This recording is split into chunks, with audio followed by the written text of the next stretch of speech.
আসসালামু আলাইকুম everyone, welcome back to Ishan's mom happiness channel. আজ আমি পেঁয়াজ রসুন ছাড়া ছোলা দিয়ে কচু শাকের নিরামিষ রেসিপি শেয়ার করছি। এই কচু শাকগুলো আমার বান্ধবী দিয়ে গেছিলো। আমার বান্ধবী পিঙ্কি ও এইভাবে কেটে কুটেই দিয়ে গেছিলো, সেই কারণে আর গোটাটা দেখাতে পারলাম না। এভাবে সুন্দর করে ওই কেটে আমাকে দিয়ে গেছে। খুব ভালোভাবে ধুয়ে নিয়েছি আমি ওগুলোকে। এরপর একটা পাত্রের মধ্যে আমি পানি নিয়ে নিয়েছি, ওভেনটাকে অন করে দিয়েছি। লবণ হলুদ দিয়ে এগুলোকে একটু সিদ্ধ করে নেব। এগুলো আমি 6 থেকে 7 মিনিট সিদ্ধ করে নেব। এখন অনেকটা দেখাচ্ছে, এটা সিদ্ধ হওয়ার পর 3 ভাগের 1 ভাগ হয়ে যাবে। ঢাকা দিয়ে সিদ্ধ করব কিছুক্ষণ। 3 থেকে 4 মিনিট পর আমি ঢাকাটা ওপেন করেছি, একটু নাড়াচাড়া করে দিয়ে আবারও আমি ঢাকা দিয়ে আবারও আমি 3 থেকে 4 মিনিট সিদ্ধ করে নেব। একটু ভালো করে নাড়াচাড়া করে নিয়ে আবারও আমি ঢাকা দিয়ে বেশ কিছুক্ষণ সিদ্ধ করে নেব, যতক্ষণ না কচুগুলো একটু নরম হয়ে আসছে ততক্ষণ আমি সিদ্ধ করব। ঢাকা দিয়ে দিলাম। আমার চ্যানেলে চিংড়ি মাছ দিয়ে কচু শাকের রেসিপিও দেওয়া আছে, আমি এন্ড স্ক্রিনে দিয়ে দেব। ওখানে ক্লিক করলে আপনারা চিংড়ি মাছ দিয়ে কচু শাকের রেসিপিটা দেখে নিতে পারবেন। আমি একটু লেবু রস দিয়ে দিচ্ছি, এতে করে আর গলা ধরার ভয় থাকে না। আর কিছুটা ছোলা আগে থেকে আমার ভেজানো ছিল, আমি দিয়ে দিলাম লেবু রস আর ছোলাটা দিয়ে। আর 1 থেকে 2 মিনিট সিদ্ধ করে গ্যাসের ফ্লেমটাকে অফ করে দেব। গ্যাসের ফ্লেম অফ করে দিয়েছি। এটাকে একটা ছাঁকনির মধ্যে নিয়ে নেব আর একটা চামচ দিয়ে চেপে চেপে এইভাবে পানিগুলোকে বার করে নেব। এর মধ্যে পানি থাকলে একটু গলা ধরার ভয় থাকে, আর এইভাবে চেপে চেপে সমস্ত পানিটা বার করে নিলে একদমই আর গলা চুলকানোর কোনো ভয় থাকে না। এটা গরম ভাতে খেতে ভীষণ ভালো লাগে। কে কে কচু শাক খেতে ভালোবাসেন অবশ্যই একটা কমেন্টে জানাতে পারেন। আর কচু শাক অনেকভাবেই রান্না করা যায়, আমি আজকে নিরামিষ রেসিপি শেয়ার করছি।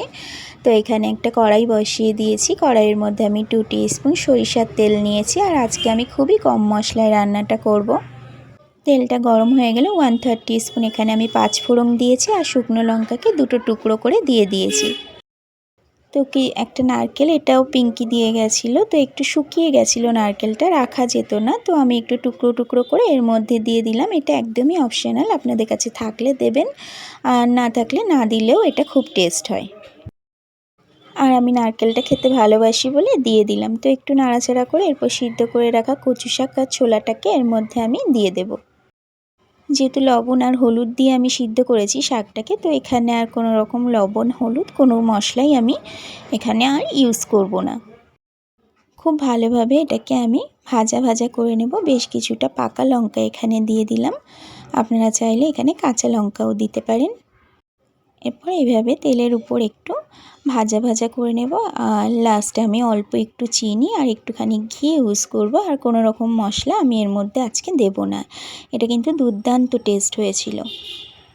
3 থেকে 4 মিনিট আমি গ্যাসের ফ্লেমটাকে মিডিয়ামে রেখে এইভাবে নাড়াচাড়া করে নিয়েছি, মানে ভাজা ভাজা করে নিয়েছি। রান্নাটা প্রায় শেষের দিকে, একদম ঠিক নামানোর 1 মিনিট আগে আমি এখানে কয়েকটা দানা চিনি আর এখানে 1/2 টিস্পুন গাওয়া ঘি দিয়ে দিলাম, এতে করে ফ্লেভারটা খুব ভালো আসে। এরপর আর 1 মিনিট আমি নাড়াচাড়া করে নেব। রান্নাটা একদম কমপ্লিট হয়ে গেছে। গ্যাসের ফ্লেম অফ করে দিয়ে আমি একটু সার্ভ করে নেব। রেসিপি কেমন লাগলো অবশ্যই একটা কমেন্টের মাধ্যমে জানাতে পারেন। রেসিপি ভালো লাগলে বাড়িতে একদিন ট্রাই করতে পারেন, আর বন্ধু বা পরিবারের মধ্যে শেয়ারও করতে পারেন।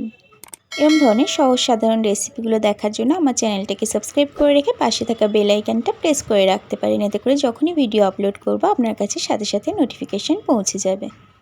যারা অলরেডি কাজটা করে রেখেছেন তাদেরকে থ্যাংক ইউ সো মাচ। এটা আমি একটা প্লেটের মধ্যে সার্ভ করে নিচ্ছি। কচু শাকের এই রেসিপিটা গরম ভাতে খেতেই ভীষণ ভালো লাগে। আর কচু শাকের রেসিপি থাকলে কিন্তু সেদিন একটু ভাত বেশিই খাওয়া হয়ে যায়, তাই না? আবারও দেখা হবে নতুন কোনো ভিডিওতে নতুন কোনো রেসিপির সাথে। Thank you so much for watching my video. এরকম ধরনের সহজ সাধারণ অনেক রেসিপি আমার চ্যানেলে দেওয়া আছে, আপনারা দেখতে চাইলে আমার চ্যানেলটাকে ভিজিট করতে পারেন। আজকের মতো tata, bye bye, Allah bless all of you.